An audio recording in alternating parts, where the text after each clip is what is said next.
All right. Welcome everybody to the 2023 Leadership Class Group Project presentations.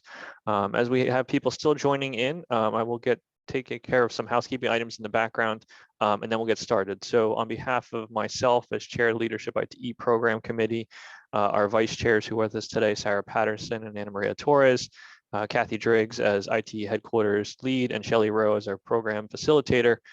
We want to thank you for joining us in support of the 2023 class of Leadership IT and delivery of their group projects. The 2023 class represents our 10th class with the program.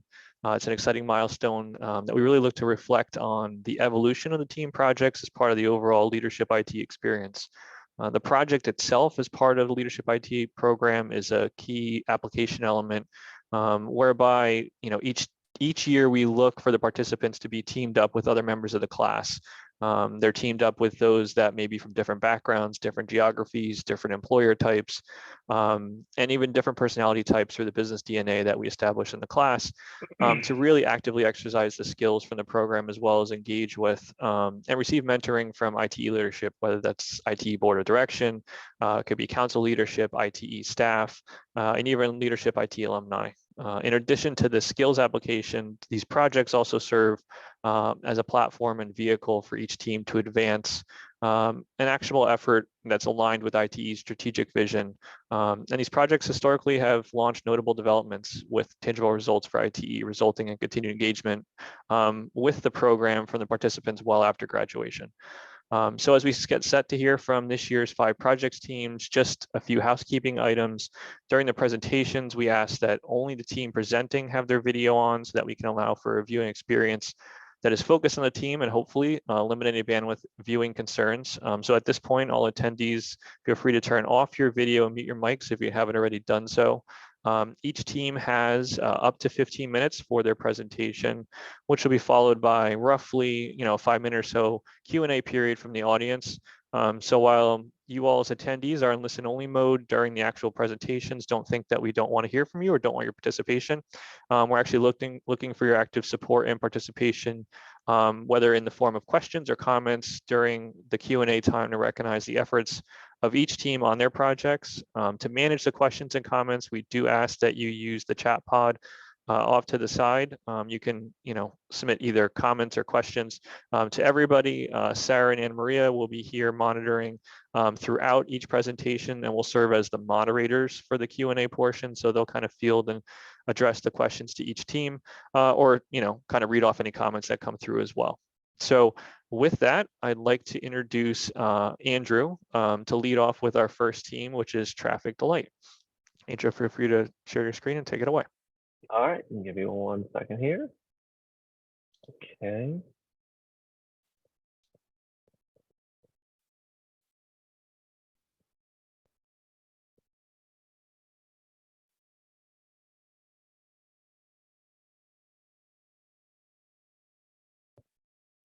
Okay.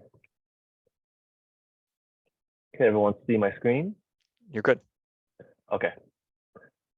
All right. All right, so good afternoon, everyone. Thank you for the privilege of your time to allow our team to present our project, ITE Engagement Strategies. For many professional organizations, there is always a concern of how and what can an organization improve to retain and attract new members. If the benefits and effort of engagement does not meet the expectation of potential and existing members, participation may falter, and ITE is not immune to this dilemma. A recent nationwide study on organizations showed 3 main areas of concern of why members leave. First, cost. 32% said it's too costly, of which 30% of those are millennials. Second, little value. 19% said the membership had little value. And lastly, benefits elsewhere. 13% said they can get the same benefits somewhere else. So what can the ITE do to engage industry professionals to reduce these occurrences from happening? So just like pets, potential and existing members are curious and looking out for the next set of treats to stay engaged and motivated. Thus, the ITE needs a bag of treats or benefits to ensure that potential and existing members are excited and happy to be part of the organization. Our team, Traffic D Light, proudly presents our recommendations to ITE IBOT, not just how to maintain existing members or how to attract more members, but to prove that ITE has what it takes to strengthen the ITE membership base. And with that, I would like to pass it on to Christelle, who will start us off with where and how ITE can maintain membership and boost engagement.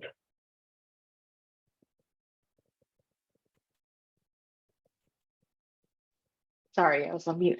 From studying previous surveys and ITE's website, Traffic Delight identified the following areas that we believe would have a tremendous effect on engagement and retention. It's ITE sections, member benefits, and employer benefits. We'll start off with the sections. If you had to guess, what percentage of our district sections and chapters focus on recruitment and retention? Now, I don't know what you're thinking, but it's only 23%. You might be surprised by that. I was really surprised by that. And so to identify actionable steps for the 77% with little to no efforts on recruitment and retention, we reached out to the sections that experienced the largest growth in the past 3 years. And one common strategy they had was to collaborate. Collaborate with other ITE sections. For example, the Mid-Colonial District, the Mid-Atlantic section, and Washington, D.C. section hosted a joint technical webinar in February. And Kentucky and Ohio sections held a joint in-person technical session. Collaborating with other organizations. Assist in planning conferences like the Transportation Engineering and Safety Conference, or holding joint events for younger members with APWA, ASHE, or ASCE Young Member Forum. Another strategy is to divide and conquer. ITE sections that are geographically large or concentrated in one city should consider having smaller areas with designated activities committees. This would create smaller communities within the section. The collection of smaller communities engages more members throughout the year compared to a large community concentrated in one place.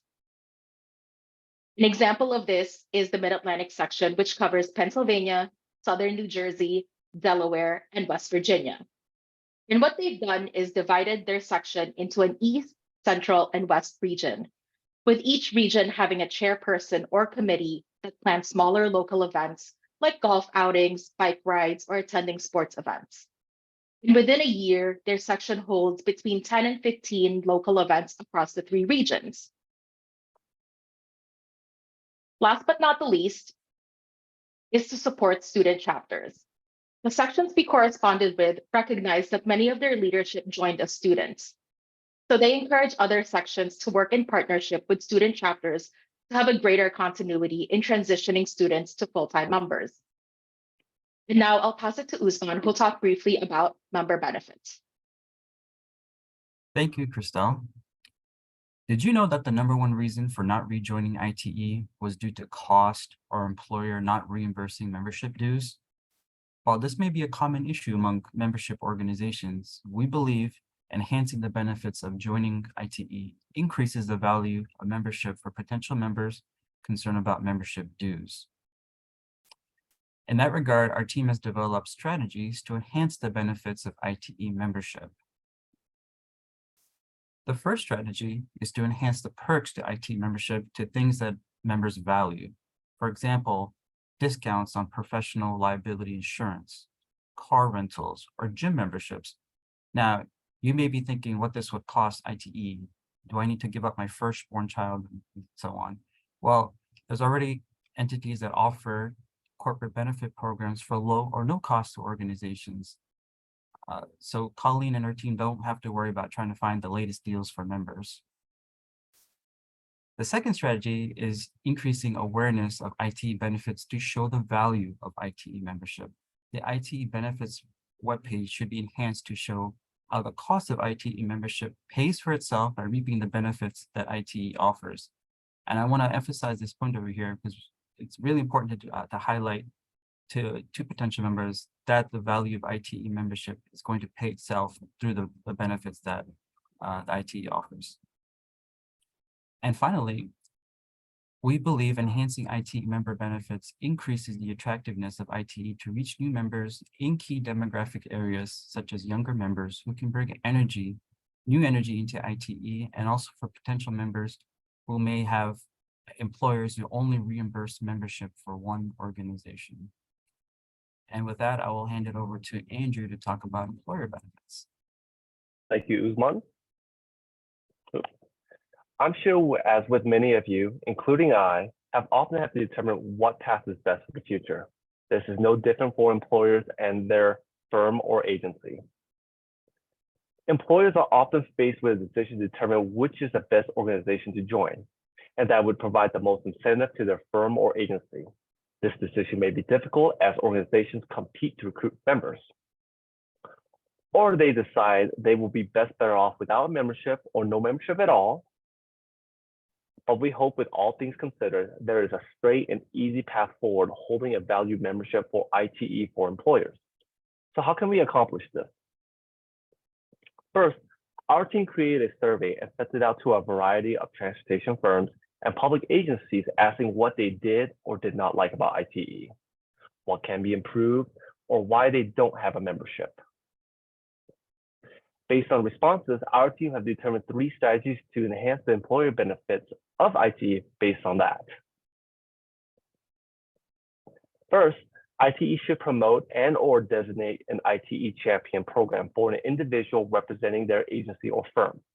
This concept is similar like the ITE student chapter, where there is a student president. This individual would help improve communication of any recent ITE news, meetings, and events to their respective staff who may not have the time to gather the information themselves. From this, we would expect higher levels of active participation and enthusiasm within the ITE.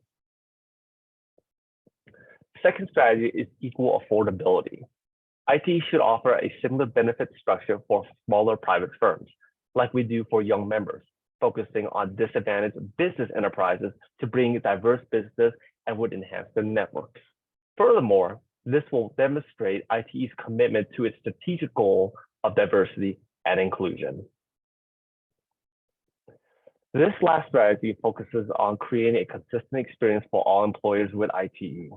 As you are aware, sections operate differently due to their preferences and culture.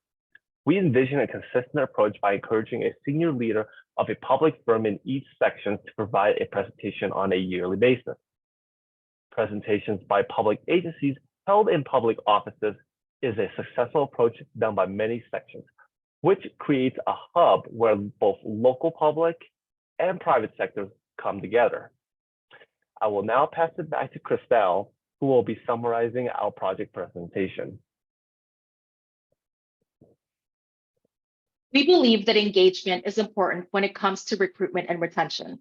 And it's not news that recruitment and retention of younger generations have been a hot topic of discussion in many associations. So we asked the leaders of our various ITE districts and sections to engage members and communities by collaborating with other ITE sections, student chapters, and other organizations, and by forming smaller and meaningful communities within their respective sections.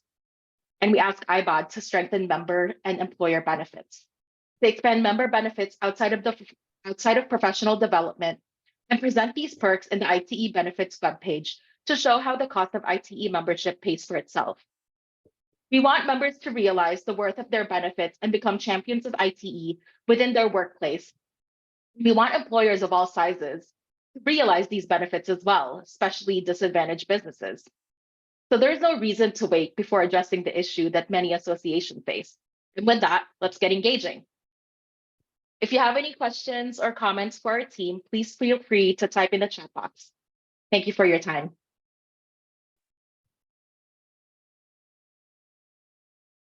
Thanks, Traffic Delight. And like Christelle said, if you have any questions, you can go ahead and type them into the chat now. I'll start with a question that I have about trade-offs associated with offering perks to the membership. What sort of things does ITE give up? Is it like a lot of data about members if you are getting a discount on insurance? Or are there things that, like, will there be an increase in emails to membership that are totally unrelated to ITE if you are offering these other side benefits? Yeah, sir, I'll take this question over here. In the research that we've done, we didn't find that the different organizations that handle corporate benefit programs took a lot of information from the members of an organization. It was more based off of like a cost structure where different companies, they want to promote their own corporate brand or whatever. They're the ones who would be paying these benefits programs to be part of those individual program. So there wasn't really much actually for the individual organizations themselves that they would have to give up or sometimes even have to pay. A lot of the benefits programs we looked at, they're known as affinity programs. They were for free. So I think it's something that's, since it's so low cost or even free, it's one of those things that's kind of like the cherry on top to entice people to say, hey, we also offer this benefit over here to join our organization. And, this is one of the ways it can pay for itself by being a member.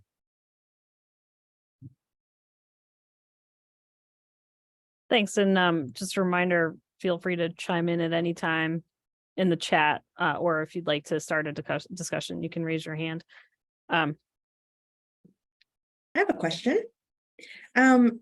In your research, did you find what the conversion rate for some of those sections was for the student to younger member transition period, especially the ones that were focused on that transition experience?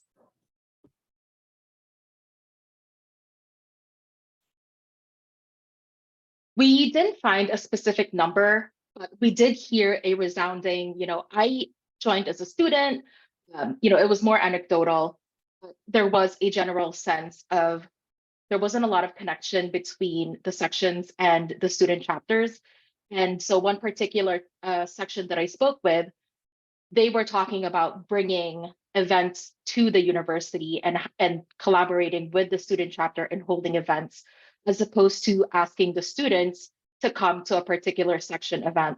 It was more like that. Thanks. Rosanna, go ahead. Thank you. Thank you for the presentation. This year, we have been, the board, the executive committee, and the directors, we have been talking with the younger members. And one of the things that IHAC comes a few times is increased awareness of the benefit to the employers specifically. Do you expand, or what out of those things that we need to talk more about have any suggestion of what we should be talking more about to the employers, and even like if we were to prepare a flyer or something like that? Did you have any recommendations or ideas? We kind of talked about this in preparation for our presentation, and what we came down to was what we really need to do is convince the member to want to be a part of ITE and provide them with resources to bring to their employer and say, like, look at this organization. This is what they would bring to the table for me. And so we were thinking that it would be, a one-pager, and they might be the less tangible things like, increasing your network, public speaking, engaging community, that type of thing, and target the employers want to be seen as, someone that's active in their community, as opposed to, something that's tangible like a reward. It could be that, if I join ITE as a young member, I'll be more involved. It will increase our exposure, not only in our local sections, but as we continue to move up in the world of ITE, we can make this, we can expand and give exposure to the company. Yeah, thank you. And John Davis had a question. He said, did you review past or current participation in affinity programs that have been or are available to members through ITE? Yeah, that was one area that we looked at to see what sort of benefits are offered right now through ITE. In our research, we found there to be a lot of professional benefits that ITE offers, things like access to ITE publications, for example, or discounts to the ITE events. We didn't really find much in terms of like personal type benefits. In our coordination with Colleen, we understand that at one point, I believe ITE did have some type of affinity programs over here in the past, but it seemed like that got dropped off for some reason. And then it looked like it wasn't because of cost. So we thought this would be kind of a good way to, again, increase engagement to ITE, potential new members, younger members who might be valuing some of these things and, kind of might be on the fence and saying, do I want to join? Do I not want to join? And this kind of be that little extra cherry on the top to push them over. Thanks. And one last question before we move on to the next one from Ben Waldman. I love the idea of champion at businesses and public agencies. Can you talk more about your thoughts on how to get something like this going? Would it be to the sections? Would it be up to the sections to identify and check in with these champions? Yeah, I can elaborate on that a little bit. So one of the things where I'm in Northern Nevada. We don't really have a strong ITE presence here, but Vegas does have a strong presence. And talking with their section, their recommendation sometimes was saying they wanted me or maybe a couple other people at different agencies or firms to start up a like a champion, so that way that we can kind of get like a section started in Northern Nevada. So they would like try to support each one of our champions to elaborate on the news or things that's happening on the ITE. I think that's something that the sections would probably have to try to encourage, because a lot of us are already busy with projects, right? So if we can start something with the section and then try to like have them designate a champion within an agency, maybe have an application they filled out, or maybe try to give them some support. I think that's probably like one of the main approaches that we were thinking that would be able to accomplish this. That's time, Sarah. Oh, Thanks. Yeah, I was gonna say, feel free to keep asking questions in the chat for discussions after the fact. But yeah, I'll kick it back to Keith for the next presentation. Thanks again, Traffic Delight. Great. Yeah, thank you, Traffic Delight, for demonstrating that through collaboration, ITE has what it takes to strengthen its base and really boost engagement of our membership. Next up, we have Morgan with Team Reaching New Heights. Morgan, take it away.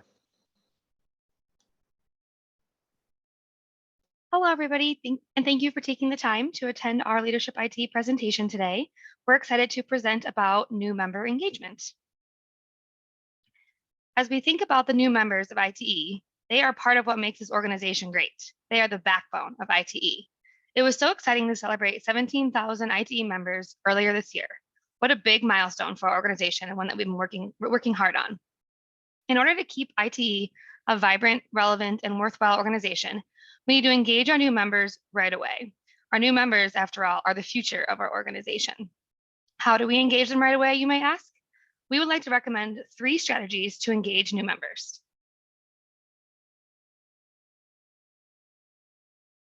First, we recommend getting the new members' attention as soon as they join, followed by sharing relevant, digestible information so they can learn the ins and outs of ITE, which will ultimately provide them opportunities to grow into the leaders of tomorrow in our profession.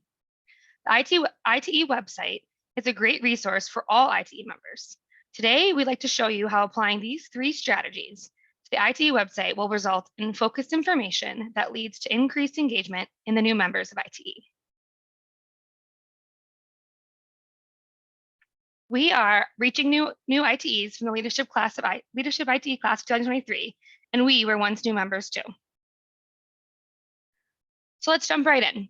We'll start with attention. When my 2-year-old niece, Kayla, eats Cheez-Its, she eats them by the fistful. As seen here, she often takes the entire bag with her when she's snacking. When she shares Cheez-Its with other people, she knows to offer them one Cheez-It at a time and not the entire bag of Cheez-Its.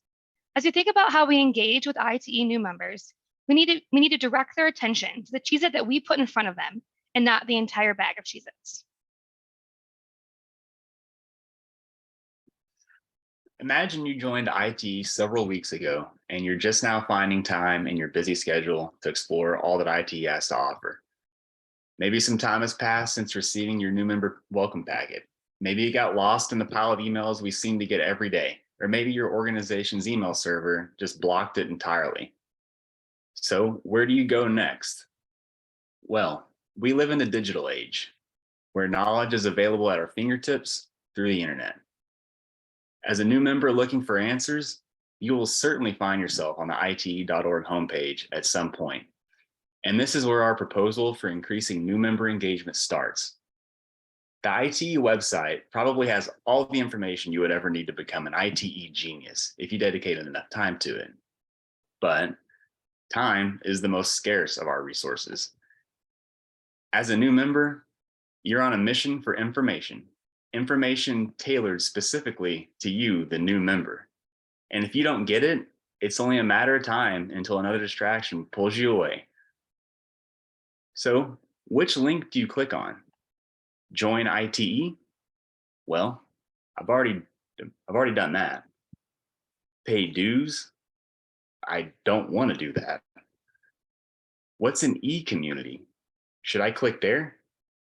There truly is an abundance of information on the ITE website, but there isn't a clear link dedicated to grabbing the attention of a brand new member looking for answers yet.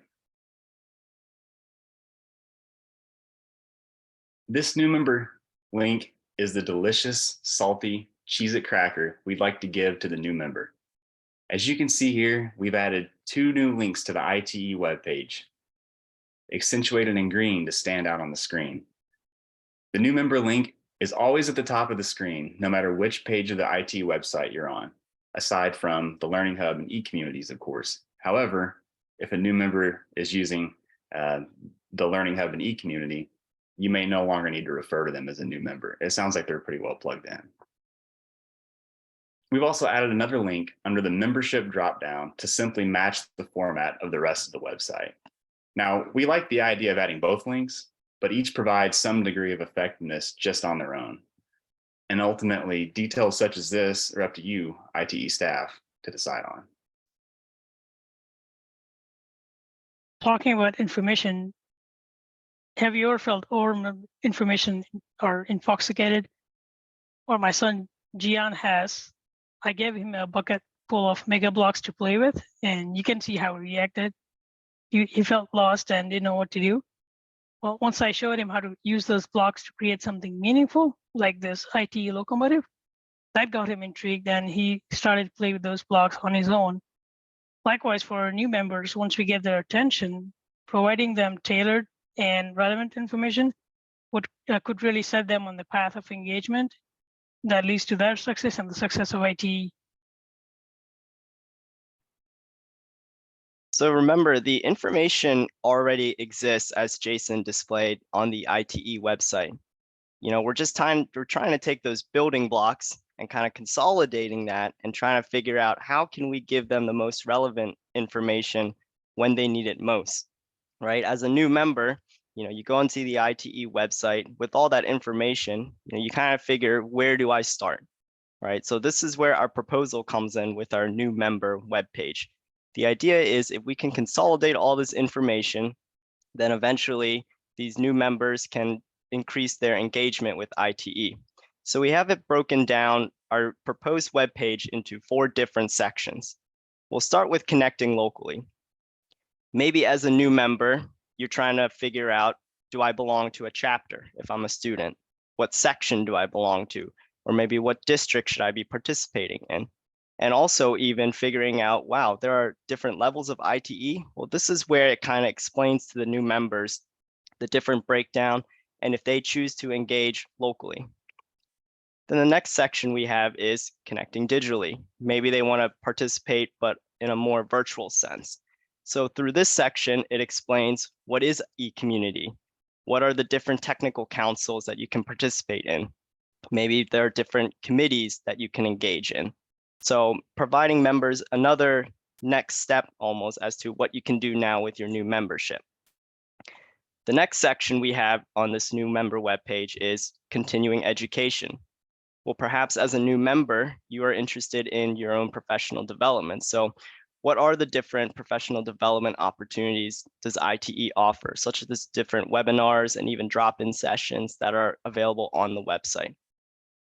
And then maybe you're feeling a little bit ambitious now that you're a new member, so you would like to pursue additional certifications. Well, what does ITE offer?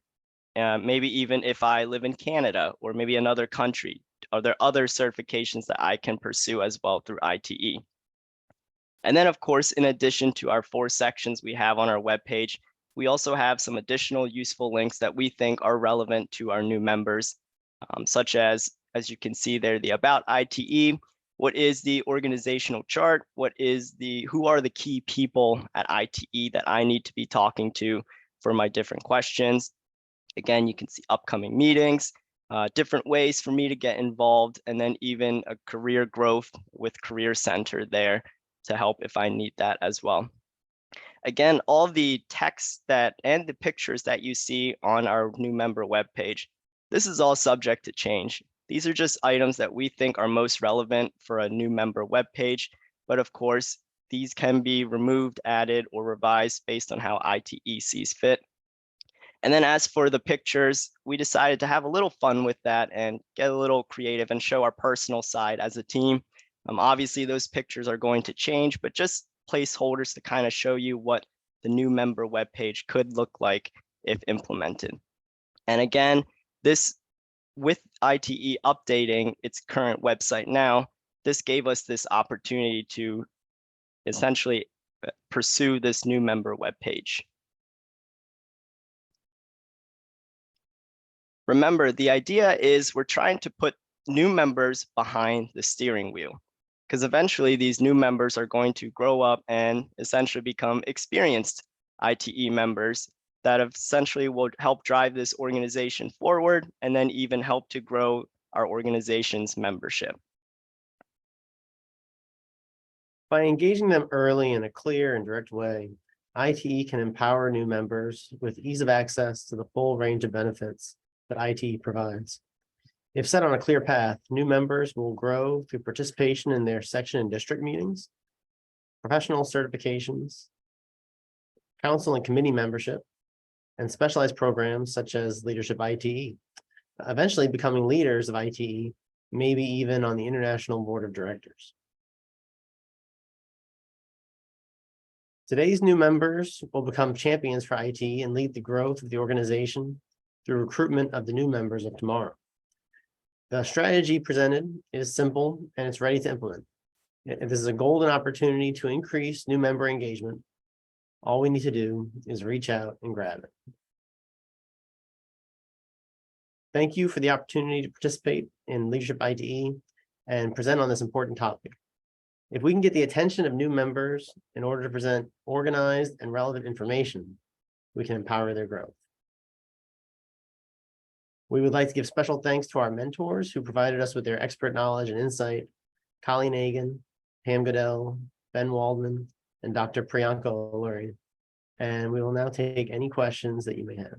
Thank you. Thanks, Reaching New Heights. We'll start with Mark Spencer. I see you have your hand up. You're on mute, Mark. There we go. Hey, first of all, great presentation. I like that it's very relatable, the use of nieces and kids. As someone who's had a kid who grew up through ITE, she would be horrified, but I still like the idea. I want to say a couple of things. One is IBOD currently sends out messages every month to new members within our districts, welcoming them to ITE, giving them links to resources, who to contact. What you've done is amplified that in a much better way and taken it to the next level.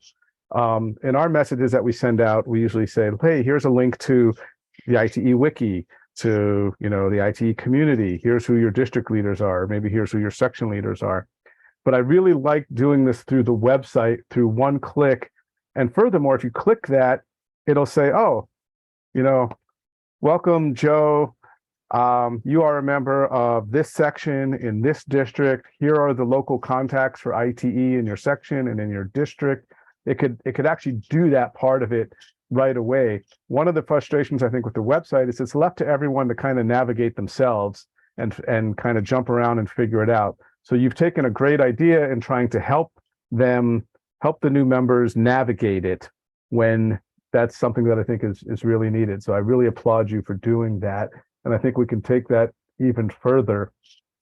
And then another feature, which would be really interesting, because again, someone's navigating themselves, but if they have questions, they still have to kind of figure it out. And maybe if we had like a chat bot or some kind of chat feature, that could also really, enhance, or having some place where you can ask questions and get a response within a certain amount of time. The last thing, the path to success that you showed, I think is really a good idea. I really like that, where we can show someone, hey, you're a new member and here's all the different places it can take you. And I find that very powerful. So well done all around. Thank you for doing that. Thank you. And then Rosanna. No, I echo Mark's comments. It was a great presentation. Thank you for providing an idea of how can we create that new page. I mean, I'm going to read Jeff put in the website, in the chat, that we have an updated homepage coming August 1st for the members, but we will take a look at how to incorporate your suggestions. But no, there was a great idea. Some of the things that we're hearing on, again, when we're talking to the younger members, is spot on, like how we can get the information. I mean, it's a lot of information on the website. I mean, we provide a lot of information resources, but it's like where to start first. So, but I appreciate your suggestion and the path to succeed. I mean, hopefully you can take it to IBOT, and hopefully some of you think about executive committee as well. Don't stop it on IBOT, take it all the way to the executive committee. So, or even further. So, appreciate. Thank you for the presentation. And we will look for ways to incorporate those suggestions. Those will be great. Thank you. Thank you so much for the input. Thanks. And the next question is from Keith.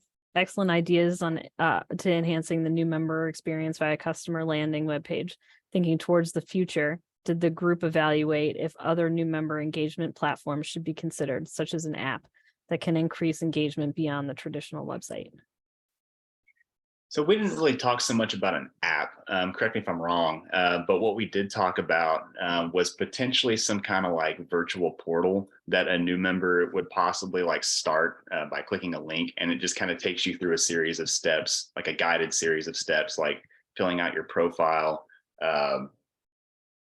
adding or joining some councils or committees, things like that. That would just get the new member started.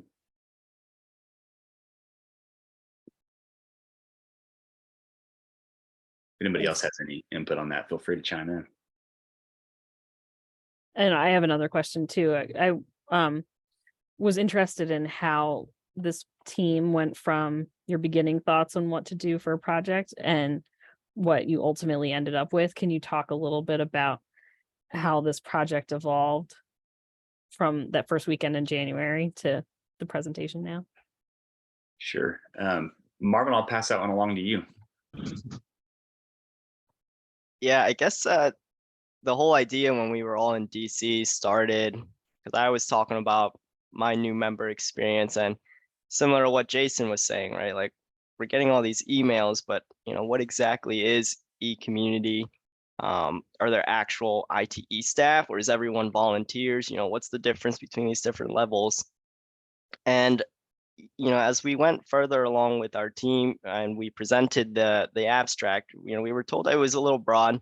And so we kind of worked with our mentors, Colleen, Pam, Priyanka, and Ben, to kind of narrow down, okay, like what exactly do we need to focus on? Because initially we had new members, employers, even our friends, family, all that, to kind of figure out, what is ITE. But then working with our mentors, we narrow that down to let's focus on the new members. And then with Colleen and Pam mentioning that the website is getting updated, that gave us this idea of, well, if it's getting updated, what if we can just add a brand new button on the website for these new members? And then so that's how this kind of took off with this. That's how we kind of took off with this new members idea. And then I would like to credit to all the graphics that you saw. My wife actually helped us out a lot with that, since she is a web developer. So she helped us out a lot with that too. Well, thank you to her. Appreciate it. Thank you. It's a real family affair. Thanks again, Reaching New Heights. We'll kick it back to Keith for the next presentation. Thanks, Sarah.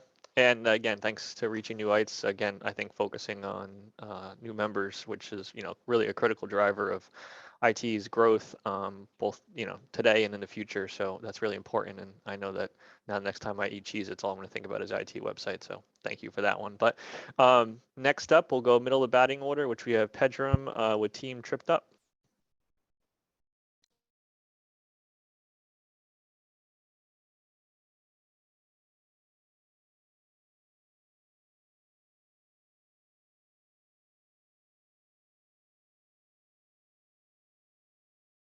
Good afternoon, everyone.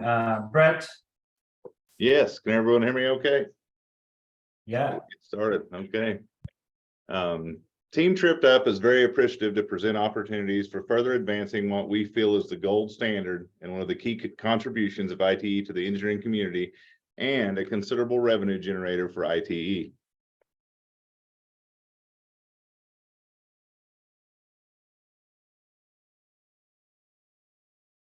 For me, and I'm sure for others, my first exposure to ITE was when I was asked to look at trip generations for an upcoming development. Many may remember opening the manuals and writing things down on graph paper to transfer to your spreadsheet while drinking coffee and working on your HP 48.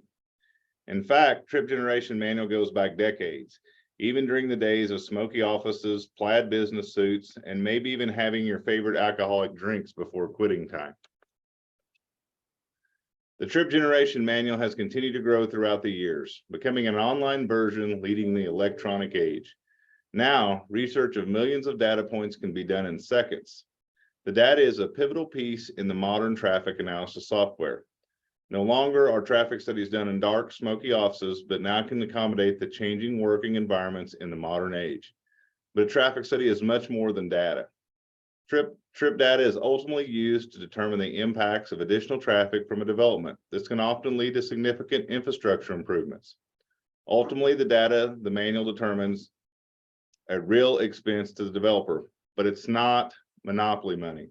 Often developers heavily question things that are considered by them to be unnecessary to their profit. For that reason, the validity of the data from the manual is often questioned in very public forums such as planning and zoning meetings. But the data is more than just money and improvements. The data is key to quality of life.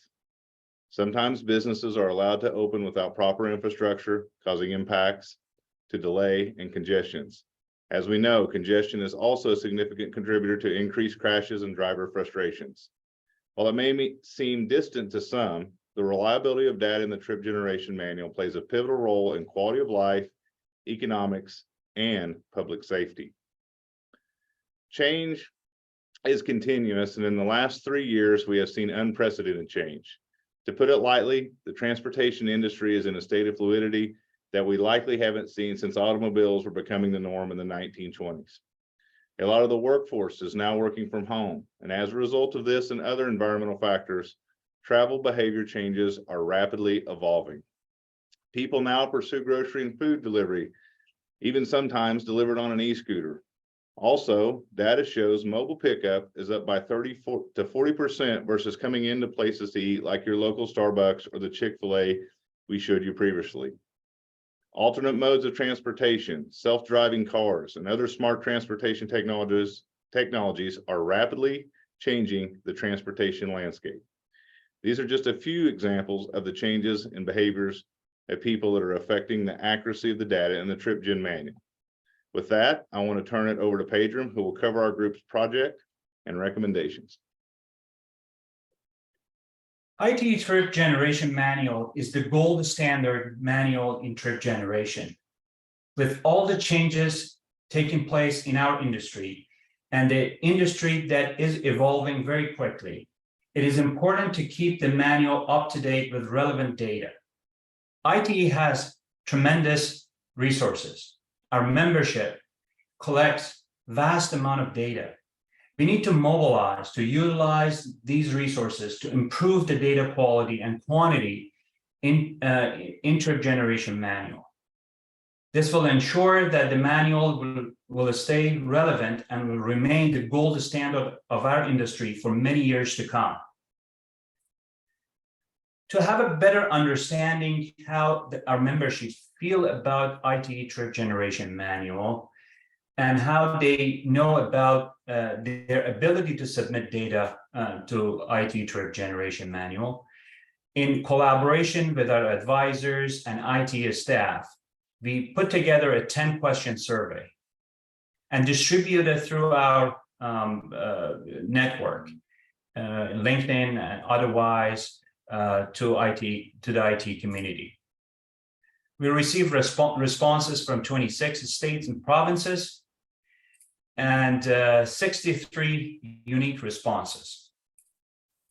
When we asked the question about how familiar the respondents are with the process for submitting trip generation studies to ITE, 60% of respondents didn't know about the fact that it is possible to submit data to ITE. And among those who knew that it's a possibility and knew how to do it, 81% of the respondents never submitted data to ITE Trip Generation Manual. And while we have this statistics, 92% of respondents really felt that there is a lack of data in the ITE Trip Generation Manual when they wanted to do an analysis and work on a project. So they felt an issue. Really the cure is with our ITE membership, and it's just a matter of mobilizing and bringing all of these resources into ITE Trip Generation Manual to make sure it is prepared for the future. Now, based on this survey, we identified that a majority of our respondents didn't know it was possible to submit data to ITE Trip Generation Manual, didn't know the process, and they felt the lack of relevant data.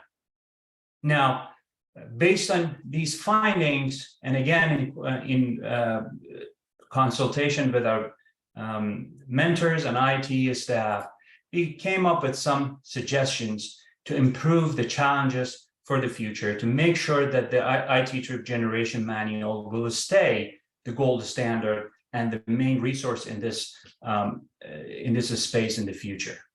One way is to improve education, to streamline the process of submitting the data, to add a button in the app so that people know they can submit the data, and really simplify the process.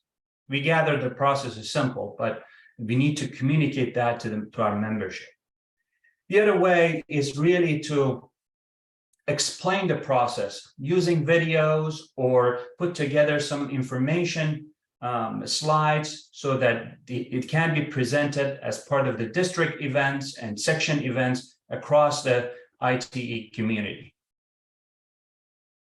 The other one is really with our limited survey, we identify some patterns and trends in what people are looking for. For example, a lot of our respondents said that they're looking for data related to a car wash tunnel or other types of land uses such as gas and restaurant combo.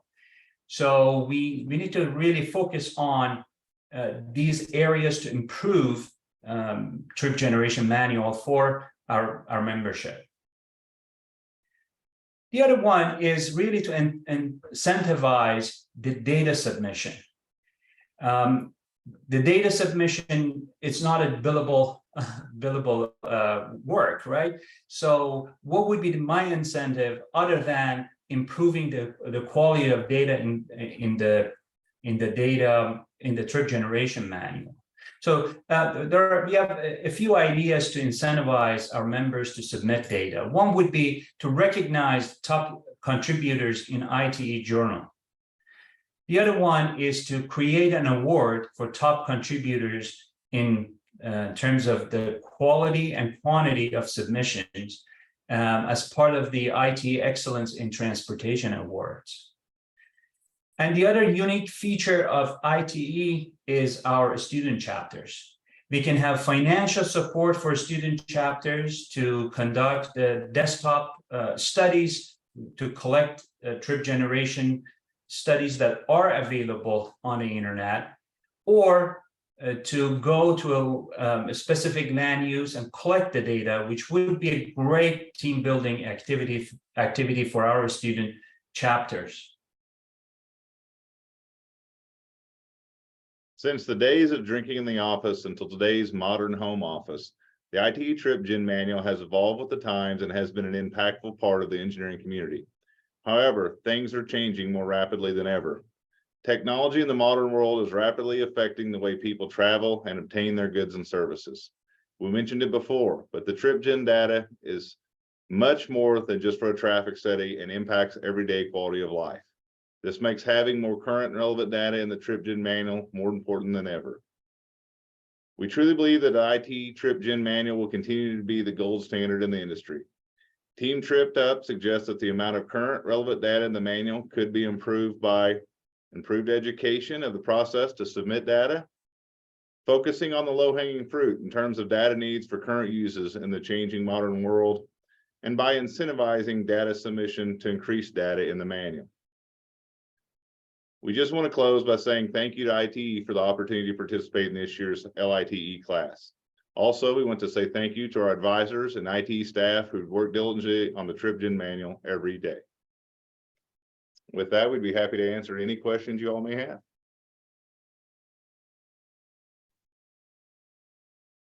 Thanks, Tripped Up.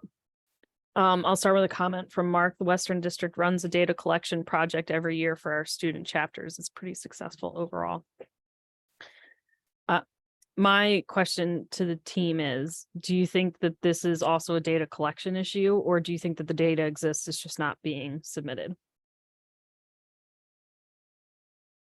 Yeah, let me take this one. I think there are a lot of data. There are a lot of data available with our membership. It's just a matter of collecting that data, incentivizing our members that have the data to submit the data to ITE.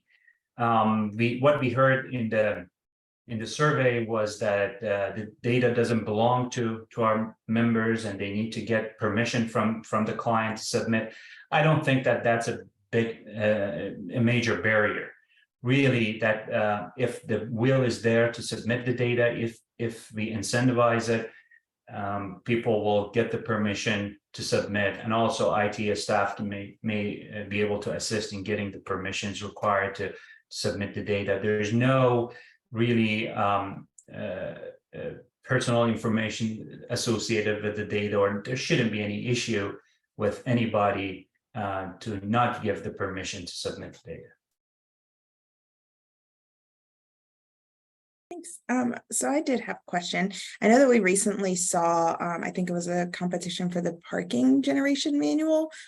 Did y'all see any correlations with, that, or did you look into parking generation versus trip generation and what the differences are in terms of participation? We were made aware of that. I don't know that we looked at distinct correlations. I mean, we were aware of the program and how it was working. The specific way data is created and how it's created in a trip gen versus, in the parking data, there's a little bit of difference there, obviously. And so we do understand that's going on. And I think one of the things we took from that is with the success of, how that program works, some of that could also go toward the trip gen side from the parking side, because we feel like they're both kind of in the same situation where they're both looking for that more relevant current data. Thanks.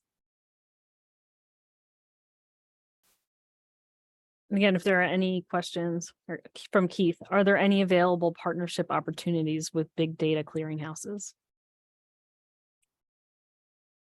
I think we also looked at that. There are opportunities. I mean, we discussed it, but didn't honestly go into that level of detail. There are platforms out there that obviously produce data in certain formats that are more usable than others. And by partnering with those, there is an opportunity to do that. Again, who owns the data is the real question. while a data service may collect that data and use it, it's actually the people who buy the subscription that most often own the data. So that's the barrier that have to be broken down to do that. But there actually is a very large opportunity for that. You know, even a financial possible opportunity if, you know, ITE and the data collection server, you know, work something out, then possibility that the data collection company would be more willing to try to get the company that, or the, you know, their owner that owns the data to allow them to submit that. Yeah, just to add to that, I think we are uniquely positioned as an ITE community because our members have the data. We think that it's important to encourage them to share the data with each other through ITE Trip Generation Manual. That would be the first step. And IT staff do a lot of work in this area. Just need some of the some of the solutions that were offered here to boost those efforts.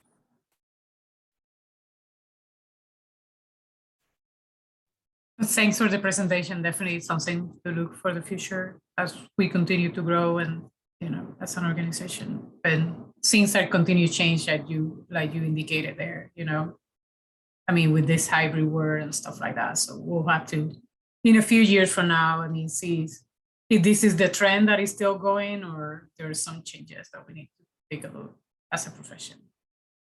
Appreciate the suggestion. Thanks, Rosanna. Mark noted data ownership is important, but most of the data we collect ultimately is for a project that will be part of the public record. I think little of the data is for private use, due diligence, etc. A quick question, so maybe a little bit different, but we have a mix of public and private in this group. Can you talk a little bit about a lack of data from submitting a study versus reviewing a study perspective?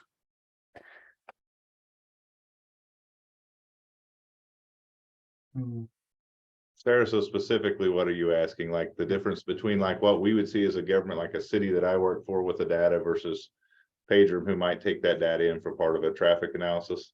Yeah, that's what I'm trying to get at. You know, when you're creating a study, it's a pain to have a lack of data and outdated data. From a reviewer perspective, you have to. So from a reviewer's perspective, I mean, in actuality, from my perspective on this, like in front of planning and zoning, or you're in front of your city council and a developer is up there arguing about $1 million worth of improvements, and you're going at a traffic analysis, and whether the consultant did the traffic analysis, most often happens, right? And I'm just reviewing it. And they go back and there's a limited data set that proves that, even though we know as an injury community, it's going to generate that much traffic. It's a pretty cut and dry development. The least amount of data you had, the more people try to question that. So the more data you have, the more current data, the more relevant data, even to your region. We talked about you can search it regionally, right? But the more accurate data you have, the better it is to tell that story that your engineering analysis is valid and that these improvements are really needed. I have seen cases where the traffic analysis was questioned in such a way that a developer was not required to build some improvements just because they didn't believe the traffic analysis like a city council.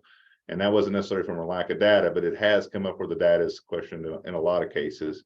And then the flip side of that is also, as public agencies, we generate a lot of data, a lot of traffic gen data, and the more, modern world, we're able to do more and more of that less expensively. And I didn't know of any of the municipalities that I talked to, any of them that submit any data to ITE. So we felt like that was kind of twofold in that scenario a little bit. Sarah, there was one comment by Jeff Pagnotti, and then that will be time. Okay, great. Yeah, I'll read it and send it back to Keith. So Jeff says, I agree that the key is to try to get more members to share the data. We have not been able to unlock this despite our efforts to date. New ideas are certainly welcome. So thanks again, Tripped Up. Send it back to Keith. Excellent. Thank you, team Tripped Up, and I'm definitely excited to see kind of where that effort goes and takes TripGen in the future.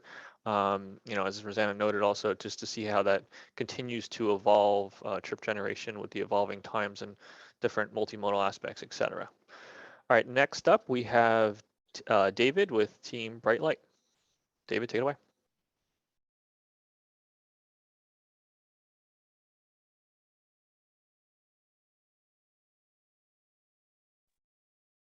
Okay.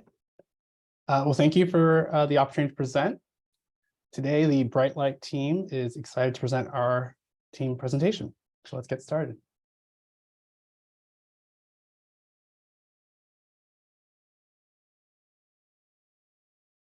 Only you can prevent forest fires. That was a message of personal responsibility to address a very significant and specific safety challenge. But when we are discussing the unique conditions of our transportation network, with children, young drivers, senior community members, people with limited mobility, and many other vulnerable roadway users at risk, the problem feels too big for only you. And when we have to confront 6.1 million crashes, over 40,000 people killed, that's the full attendance of a Major League Baseball game, and over 7,000 pedestrians killed just trying to cross the street, to go to a park, to go to school, to get groceries. Again, that's a problem that feels too big for only you. And when you are a parent who has had enough, an advocate who wants to create lasting change, or a transportation professional who's been tasked with taking a vision of zero and making it a reality, that's a problem that feels too big for only you. So let's make it a we. Only we, as ITE, are best suited to equip advocates and professionals with the information, resources, and tools to make this big problem smaller and more manageable. We propose that ITE should invest in the development and curation of a comprehensive safety campaign database that will help safety advocates really understand what other programs are out there. It will illuminate what has been successful and impactful, and it will build a community and a conversation around safety culture, connecting people, and ultimately letting folks learn from the other programs to more easily launch their own, or to identify strategies to make their own programs more effective. So what is the ITE Transportation Safety Campaign Database? It would be a one-stop shop for safety information about campaigns that have been launched and successfully initiated in other communities.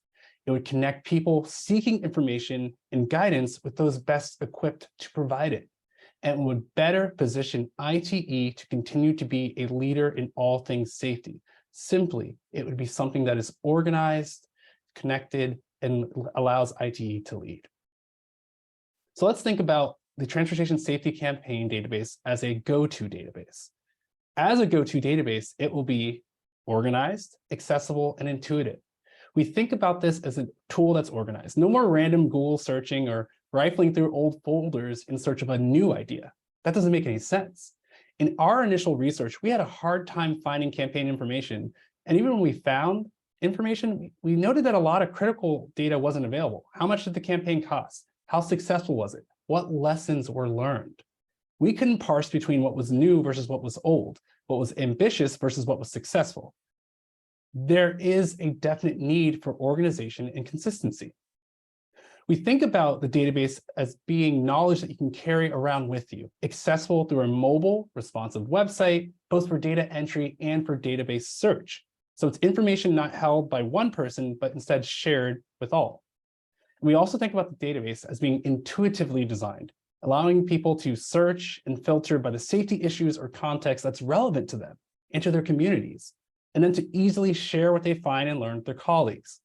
With an organized and accessible and intuitively designed database, we can ask the right questions, make it easy to provide consistent answers, and get the most effective information into the hands of professionals. We also feel that any go-to database must be curated, convenient, and trusted. You might have a lot of competing ideas for how safety can be improved in your community, but where do you start? Well, let's stop piecing together various ingredients to come up with what we think is a good campaign to address our issues. Let's instead curate using a prepackaged, convenient, quality-checked strategy to launch campaigns that have proven results. ITE professionals can be those curators, and they can assess the contribution of their peers, ensuring that the information is useful to the people going forward who might be looking to improve their draft campaigns. It's a process that can mimic the contributions and curation of the Trip Generation Manual or the ITE Traffic Wiki. With simple database filters and data spotlights, we can make it more convenient and streamlined for people to get from the issues they are having to the solutions they need. And with ITE at the helm, the database will be the trusted resource that keeps people coming back, not just for the next idea, but also to make their own contributions. So just imagine that you are that parent I mentioned, and you were able to look and find campaigns in the database that were launched by parents just like you who are looking to make positive changes in their communities. And now you understand that safety is within your reach.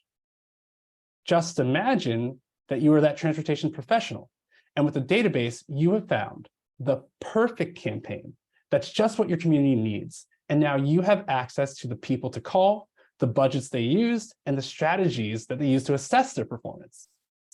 And just imagine that you are a member of the ITE Safety Council or a member of the IBOD, and the next time that the United States Department of Transportation issues a call for action with respect to transportation safety, you can say that we have crowdsourced and curated the most comprehensive safety campaign database that has been inspiring our members to build a safety culture and to participate in a safety conversation that goes beyond jurisdictional boundaries. So what started as imagination for us has quickly become a reality. With guidance from our mentors, our team conducted initial research on what current campaigns have been deployed at a statewide level. We then created a Microsoft form for data entry and used that form to create a functional prototype safety campaign dashboard using Microsoft Power BI, and that's what you're seeing on the screen. Today, the database has, the form has 44 data entry fields, 44 questions that we asked, curated by our team. And over 125 campaigns have been entered into the database, which represents 37 states and 2 campaigns from Canada, because we do believe in one ITE. This dashboard has already proven very useful to us. At the click of a button, we can filter out all campaigns to understand campaign trends and gaps. For example, we found a significant number of campaigns focused on drunk and impaired driving, distracted driving, and seatbelt use. The most common media type used in campaigns was websites and social media. And the primary campaign audience across the ones that we looked at was people 18 and under. Now, this is only scratching the surface. We know that there's so much great local and regional knowledge out there that a cursory Google search just won't allow us to access. We believe that with your support and with ITE's existing communication and crowdsourcing tools, we can provide campaign data into the database and run some analytics that will really be useful and help our members take a leading role and support the development of campaigns, especially where they're lacking or needed the most. Now, part of this process is about changing the leadership model. It's not about ITE dictating the only way a transportation safety campaign can be deployed. It's about ITE providing the tools and resources for our members to be successful innovators and leaders in this space. It also allows ITE to partner with other organizations. We believe that many different people have the pieces necessary to put together a comprehensive safety strategy, but only by coming together and collaborating will that picture become clear. So ITE can leverage its expertise in this space and have a very visible and outward commitment to safety, compiling the most complete and trusted safety campaign database as an effort to build relationships across organizations and to harness the best lessons learned for the public good. This database will also allow ITE to increment into future leadership opportunities. So let me explain that a little bit. Our original project idea was that ITE should develop its own transportation safety campaign.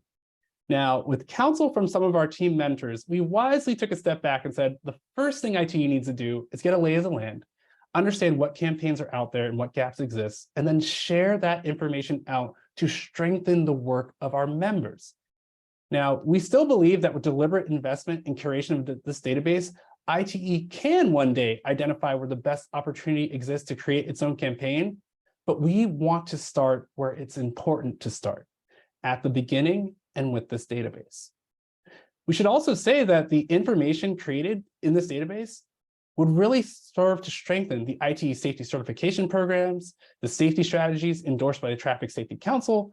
Even our quick bite and technical brief series can all be improved by the content that our members will provide as they build out this database.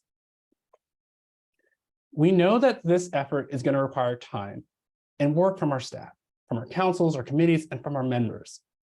But we and our team have laid we hope, a pretty strong foundation with a prototype campaign data entry form and a prototype campaign database to make it just a little bit easier to launch this effort. We feel pretty confident that this is the type of safety project the Safety Council could take a leading role in, and we feel very confident in staff's ability to develop the appropriate data request formats and to manage the inputs from our members and to get it into the database. We are also confident that this can follow the processes of other ITE data requests in a format that's familiar and convenient for our members and for our staff to participate in. In thinking about some of the other ITE tools, Trip Generation Manual, Traffic Wiki, this really does feel like the missing piece, something that is focused on safety, safety specific, and something that everyone can contribute to.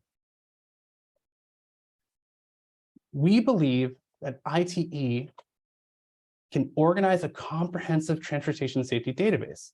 We think it's going to connect people to the information they need and to each other.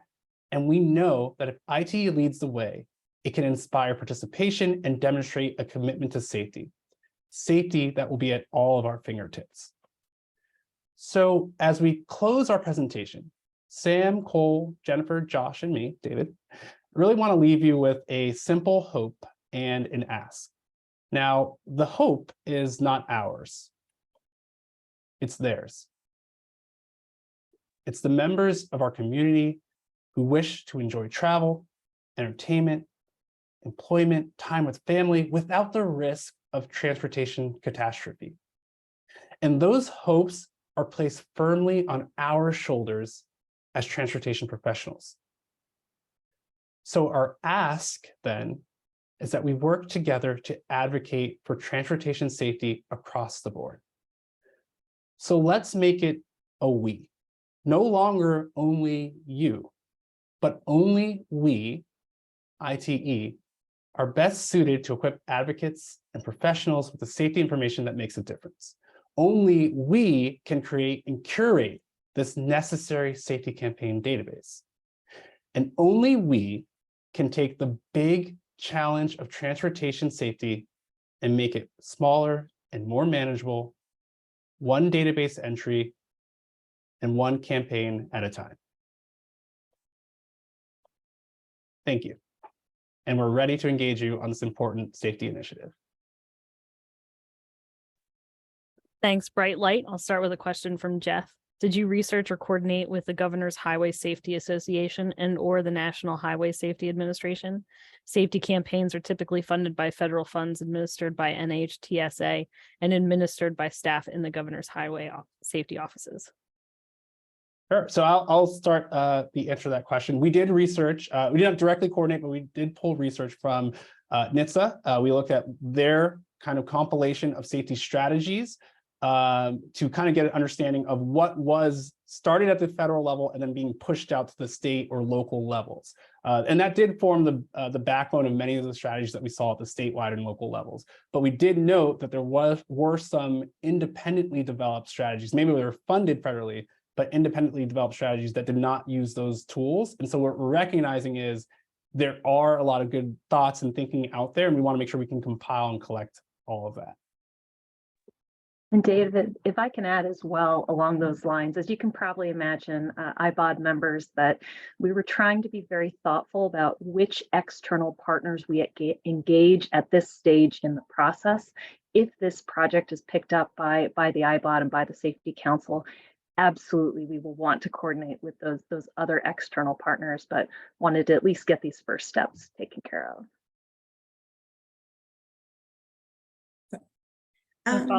I'll do a quick follow-up question. Sorry, Anna Maria.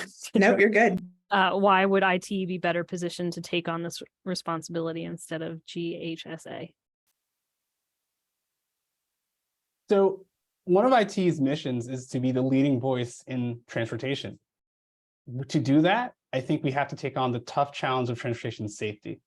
I think when I spoke about changing the leadership model, that's really the important part.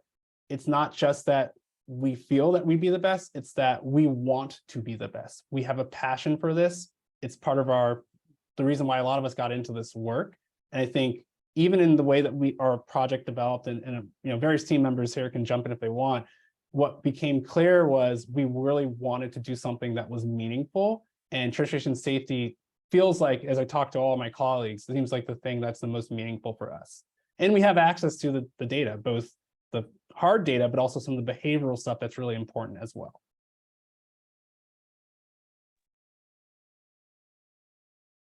Checking that no one else wanted to jump in there.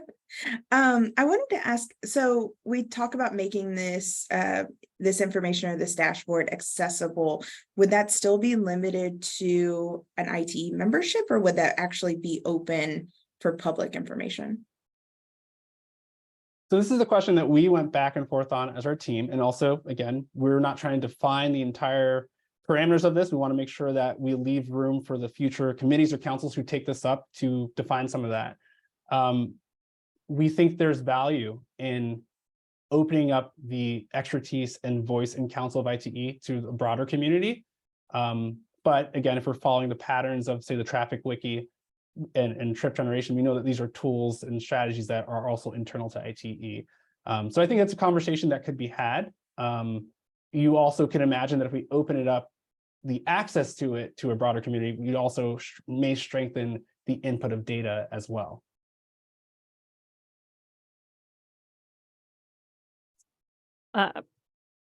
Mark, go ahead. Yeah, great job by this committee. I think taking the mantle on a subject such as safety, which is at the top of the list of things that we work on, is something ITE can do to position itself going forward into the future as a leader in something and a recognized leader. I think our priority should be, what's the best service we can provide our members? And all the different partnerships and all the different information that's out there, it's all over the place. And how many people even know what the governor's highway safety office is, or where you would contact them? I guess you can Google it, you can find it. People who work in the industry know what that is, okay? But I have a feeling that a lot of our members do not know where to go to find a lot of information, but a lot of our members are tasked with improving safety and working on Vision Zero projects and safety improvements, or writing grant applications to deal with safety. And there's so much out there, it can be overwhelming. So we have to start somewhere, which I think your committee made that in your presentation, David, he said that's an emphasis, and I think a right one is, let's start somewhere. And if we can be that clearinghouse and have that mantle, it's kind of like, Volvo. Is Volvo the safest car that's out there? I don't know, but they say they are. And they advertise the heck out of it, right? So they've given themselves that moniker, and that's what they're known for. There are things that we can do better about being known for things also within our own IT community and perhaps externally as well. So I applaud this and really support it, and I really like it.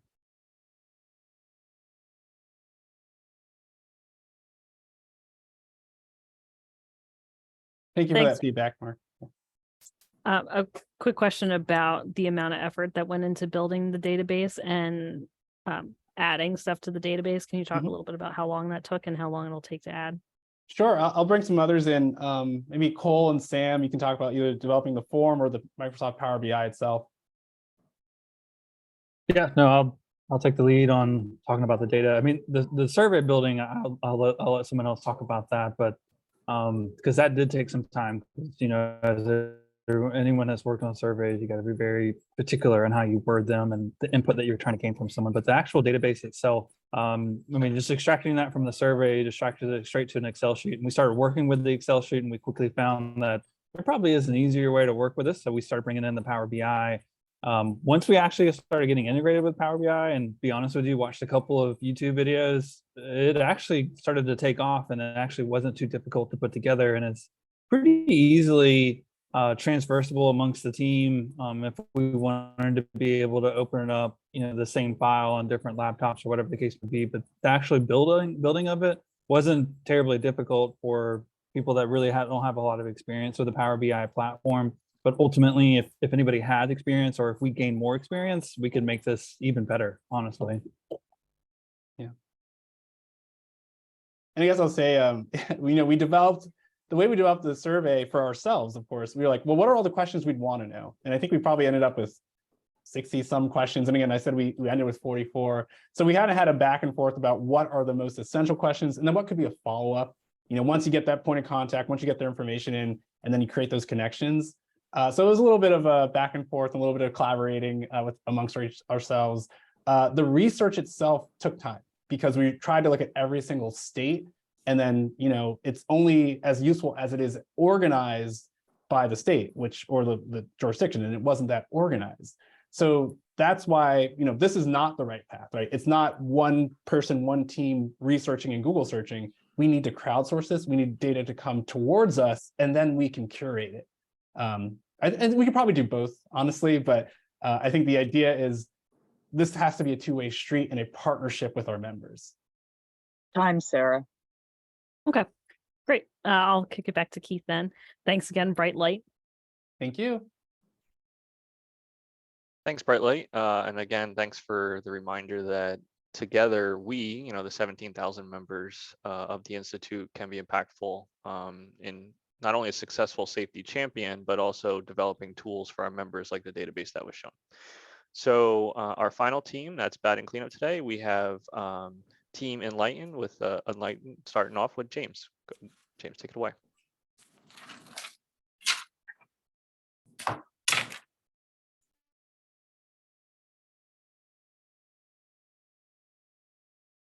Just getting online here, Keith. 1 second. Sounds good, James. All right.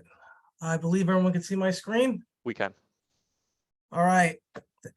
Thanks. Everyone sit up. Last one, we promise. Everyone's been sitting down for an hour and a half. So we're going to, hopefully this presentation will close out the session pretty well. My name's James Carr, representing Team Enlighten. And for today's presentation, we're going to discuss ITE, a community of transportation leaders. Leadership ITE was born 10 years ago. At the time, Leadership Committee Chair Michael Sanderson envisioned Leadership ITE as an experience designed for up-and-coming leaders. It was designed to let them grow in the industry through a process of self-discovery, idea sharing, and professional networking. What began as a program with 3 in-person training sessions has transitioned into an 8-month hybrid training curriculum built around person-to-person engagement and the practical application of leadership skills. Next year, 2024, we will celebrate 10 years of Leadership ITE.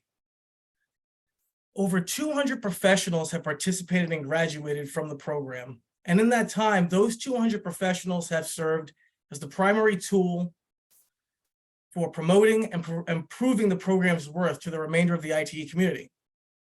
That is until today. Leadership ITE is proven to grow and empower leaders within the transportation industry so that they are well prepared for the greater roles within their profession.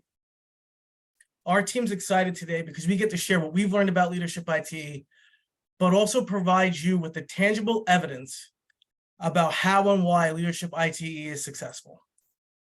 And in doing so, we'll be able to provide recommendations to improve marketing and assure its continued success for the next 10 years. On the screen is a quote from Michael Sanderson, past president and founder of Leadership ITE. The initial focus or goal of Leadership ITE was to create a sustainable pipeline of leadership, both for ITE and the profession.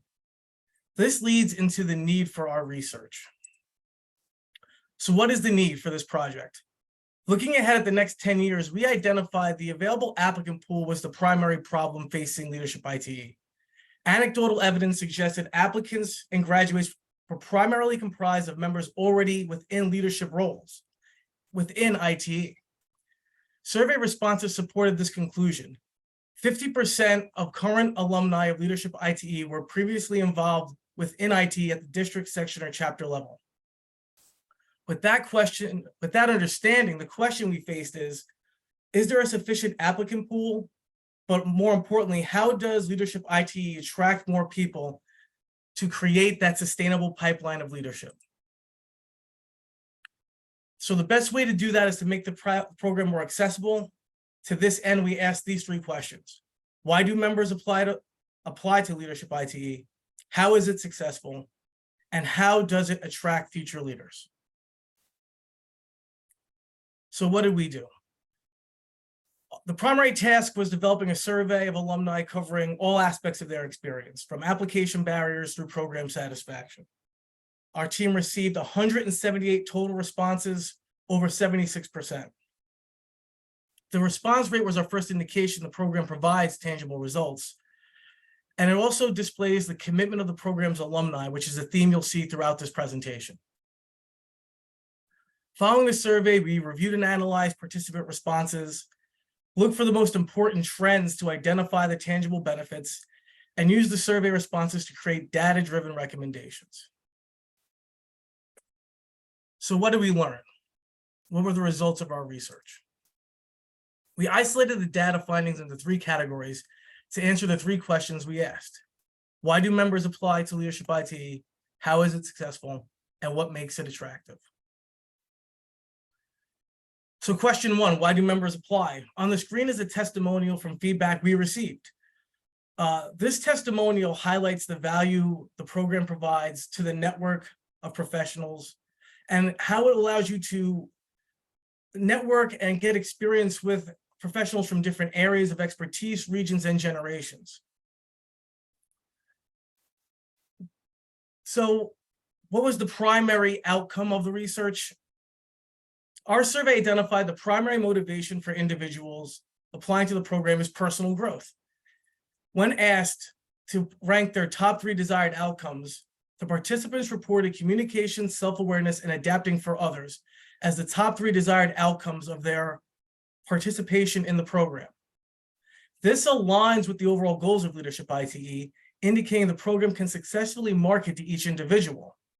On the flip side of this coin, the survey results showed applicants are not necessarily applying to become more involved with ITE. Only 35% reported taking on more responsibility within ITE as one of the top 3 primary motivations for applying.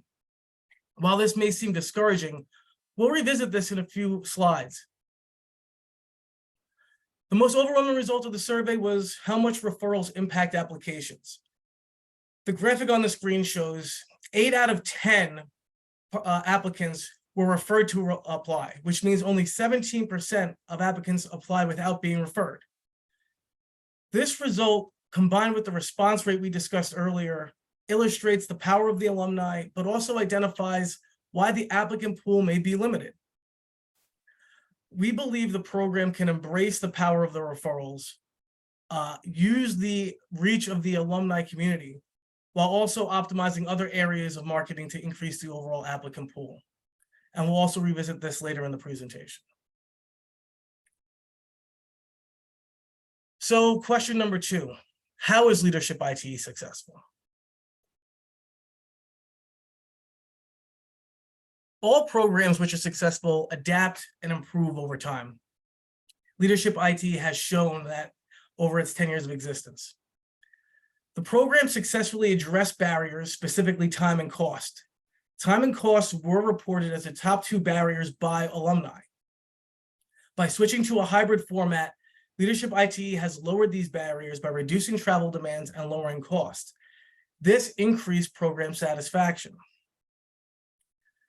Our team quantified the impact of these changes and are shown on the screen. On the screen is a comparison of the percentage of people who reported being very satisfied with the overall program before and after the 2020 class.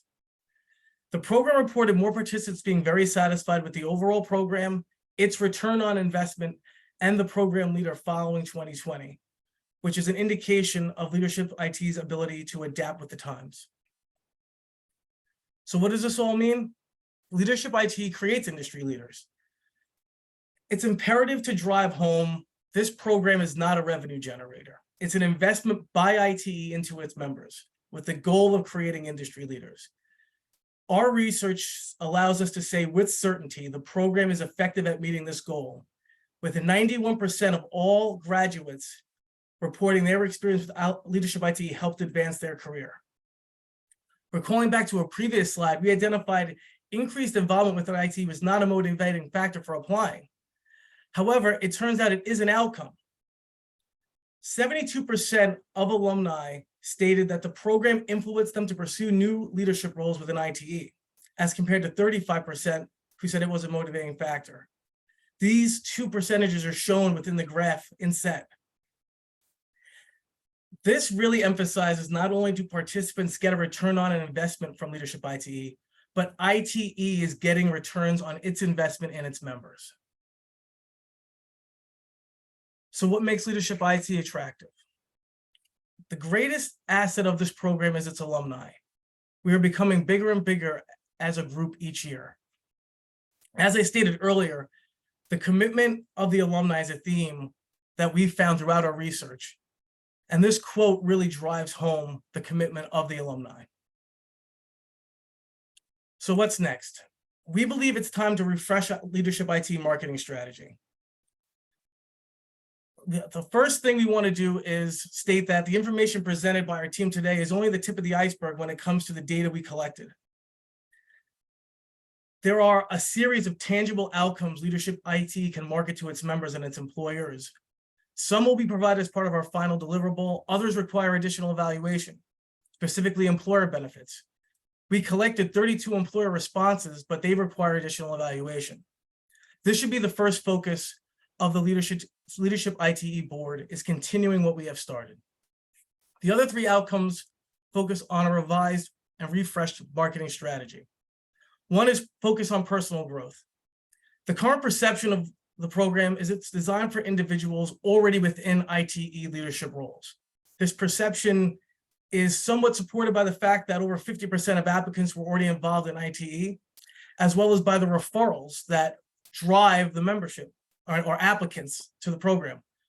We want to promote Leadership ITE as not just for those currently leading ITE, it's an industry training focused on personal growth, not ITE involvement.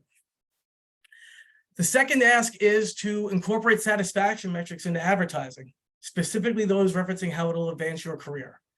Posts on LinkedIn encouraging applications should include the statement, 91% feel Leadership ITE is effective at advancing one's career.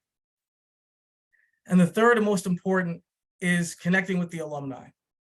We need to leverage the power of the alumni more broadly. As noted, the greatest asset of this program is the alumni network, and it's getting bigger.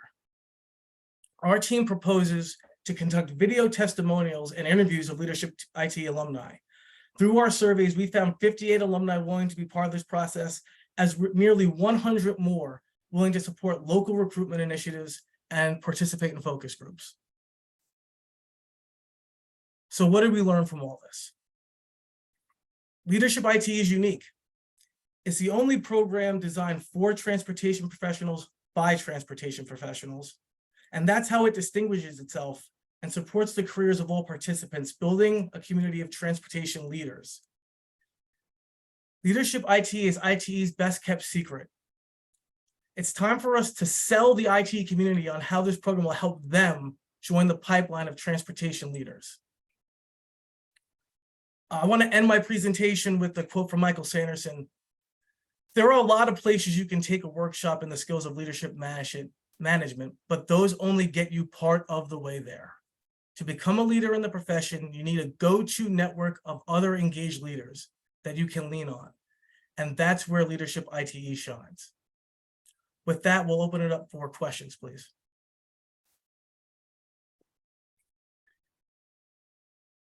Thank you. While we're waiting. Oh, okay. Well, now Mark has a question. Did you survey employers or others, district sections that sent candidates to Leadership ITE on the value they received? External support for could be very valuable to growing the future pool of candidates.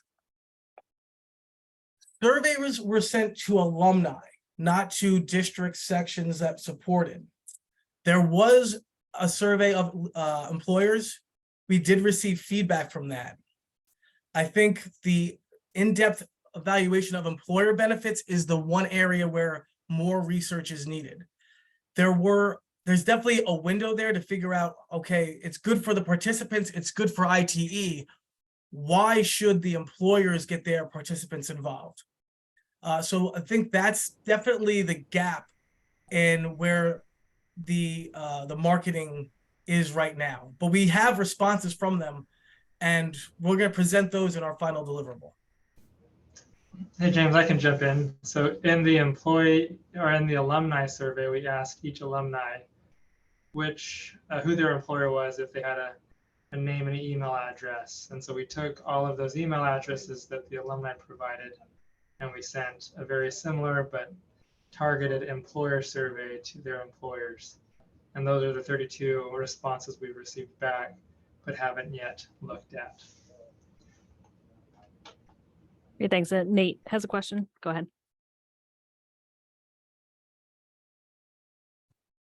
There was looks to be a pretty big difference in responses at the 2020 year. You did say that may have to do with obviously the COVID pandemic. Were there any other factors you might be able to identify there, or do you think it's mostly to that? Oh, you mean the responses or the change in satisfaction? Yeah, the change in satisfaction. Yeah, I'll get to that slide. This way we can all look at the numbers a little bit more closely. We really feel it was attributed partly to the removal of the barriers, right? The reduction in costs, but it also shows that if you look on the screen, the change in program leader from 28% to 90%, that's not saying that the participants weren't satisfied previously, but it does illustrate the people who were very satisfied with the overall program increased before and after 2020. So in some cases here, we're just trying to get brownie points from Shelley, because I know she's watching. But in other cases, it shows that the program is, when it has made changes, they have been successful.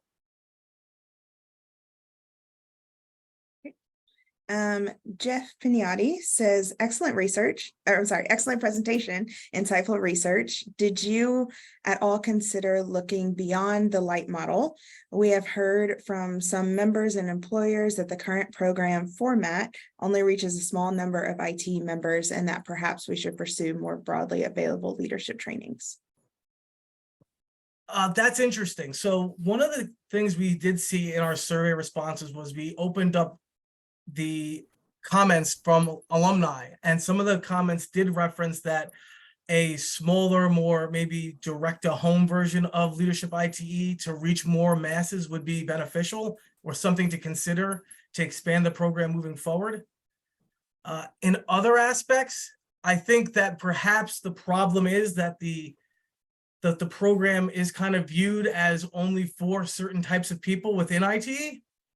Right. I think what we found was that the program really is all encompassing. It's really more about personal growth than ITE, but maybe that's not marketed or advertised to the individual because only those who are within ITE or have completed the program are pushing people into it.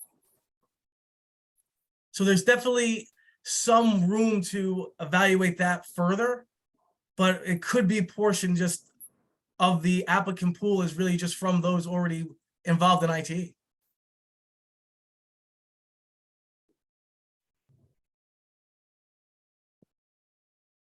Thank you. No, great presentation. I mean, great. I mean, those percentage there are significant. So that's impressive. Really great. I guess, I mean, like you said, it's the 10 years, so it's a good time to just evaluate. I mean, the leadership team that you have in there, you have like almost 200 leaders now, and you have leadership there with Keith, Anna Maria, Sarah, and Shelly, and us. I mean, to see what we need to do. I mean, tweak the program if needed a little bit. But no, thanks for the presentation and the research. That's really impressive. Thank you. No, it's our pleasure. And I think that's kind of the key thing is it's great to say Leadership ITE is good, right? And you got people out there telling people you should do it, but then well, why, right? Tell me why, like, tell me why I should do it. So hopefully this is kind of the first step that allows ITE to actually reach out and tell people, do you want to advance your career, right? You know, here's a sample of people who actually did it and what they said it did for them, not just a, hey, you should do this because it'll be good on your resume, right? So anecdotal and referrals are great, but I think having actual information to back up your marketing is good, and I think it'll help the program. No, we definitely should use that data. Thank you for doing that. And what I'm hearing from this team is y'all want to be on the recruitment and selection committee for next year, right? That's what I'm hearing. Yes, yes. Well, I mean, probably what 72% say, so probably 3 out of 5 of us, you know, 2 of us are not interested. So you'll have to figure out which ones. Oh, I'll find out. Don't worry. I would just like to add too, I think it's important to note that with the feedback we received from the alumni, that the skills that they learned through the program were transferable. It wasn't just limited to IT. They became leaders maybe in their own organization, within their community, as well as ITE. So I think that speaks to the value of the program, and the request, I guess, part of our request is that IT continue to fund the program and improve some of the marketing perhaps, and just keep doing what you're doing, because you've got a very engaged membership out there that definitely wants to do everything they can to help improve the program. That's time, Sarah. Okay, great. Kick it back to Keith to wrap it up. Thanks, Excellent. Enlighten. Yeah, thank you, Enlighten, and really great to kind of reflect on the evolution of the program over the past 10 years, and we look forward to the future in the next 10. So before we close, I'd like to invite Jeff Pagnotti, ITE's Executive Director and CEO, to provide a few remarks to the 2023 class as we reflect on their projects and near the conclusion of the 2023 program. Jeff? Yeah, thanks very much, Keith. Congratulations to really all of the participants and all of the groups. I thought all of your presentations were very well done. It definitely shows the work you put into getting ready to make the presentation and the thought and the research behind your efforts. You know, our first goal with these projects is, you know, for you to be able to practice what you're learning. And, you know, obviously they gave you the opportunity to do that. But we also do take the recommendations and the results from your work very seriously. You know, I can't guarantee you will pick up and implement every one of your projects or recommendations completely, but I can tell you that each year after this session, you know, my senior leadership team, myself, Steve Kusiemba, Kathy Driggs, and Colleen Egan always sit down and spend some time reviewing the results of all of the leadership ITE projects to identify what pieces we can take forward. And I think there's a strong track record from previous class projects of, you know, your work influencing many aspects of ITE today. I do want to thank Shelley and Keith and Sarah and Anna Maria and the board members, and certainly Kathy and Eunice, and all of the IT staff who supported you during your projects and as you made today's presentations. I think, you know, the more you engage with your mentors, the more you learn about what we're doing and how your project can augment or accelerate ideas that are bubbling up through the organization. I think the more effective the presentations are and the results are. Finally, and I think the last presentation was a perfect lead into this, you know, as you begin to wind down your leadership IT experience, as you head toward graduation in ITE, I do think you should consider the question of what's next for you and how will you apply what you've learned. And I don't think we've ever marketed or seen the program as being one that just cultivates the next generation of IT leaders. In my mind, it's always been about the value for the individual first, the value for the employer, because it's very important, you know, your employers are you know, giving you a lot of time and in many cases resources to participate in leadership IT. One of the things I would challenge you is when you go back at the end of the program is to sit down with your supervisor or the appropriate leader in your organization and talk to them about your leadership IT experience, what you got out of it, and how it's going to make you a better asset for them. I think that should be your primary takeaway. And certainly we hope that you take away things for that you can put to work in your personal life as well. But I also believe it's right for ITE, with the investment that we put in this program, to challenge you to think about what's next for you in ITE as well. And I know many of you are already involved, come to Leadership ITE as the last team showed, with active involvement in ITE already. But I hope all of you find a way to stay involved in ITE, whether that be at the section level, at the district level, volunteering on a council or committee. There are plenty of opportunities for leadership on ITE, and leadership ITE graduates, really are leaving their mark on our organization as we approach that 10-year mark. And I think it's an opportunity for you to join them as well.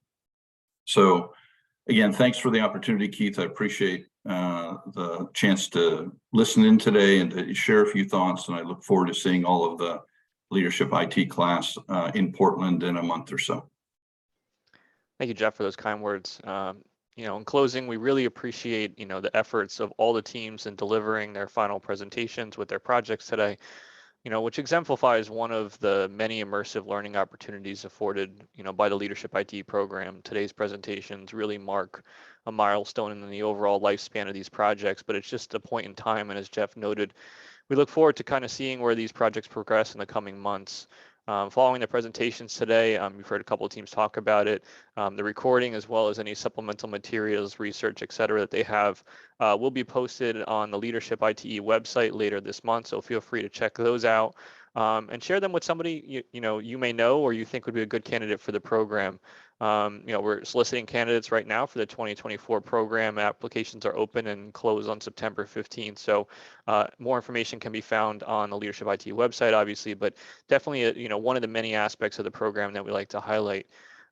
We look forward to hopefully seeing everybody in Portland next month to talk more with the 2023 class on their experience, the projects they highlighted today, as well as celebrate their graduation from the program. So thank you again, everybody. Thanks for everybody attending. Thank you to the class, and hopefully everybody has an enjoyable afternoon. Thanks all. Thanks, everybody.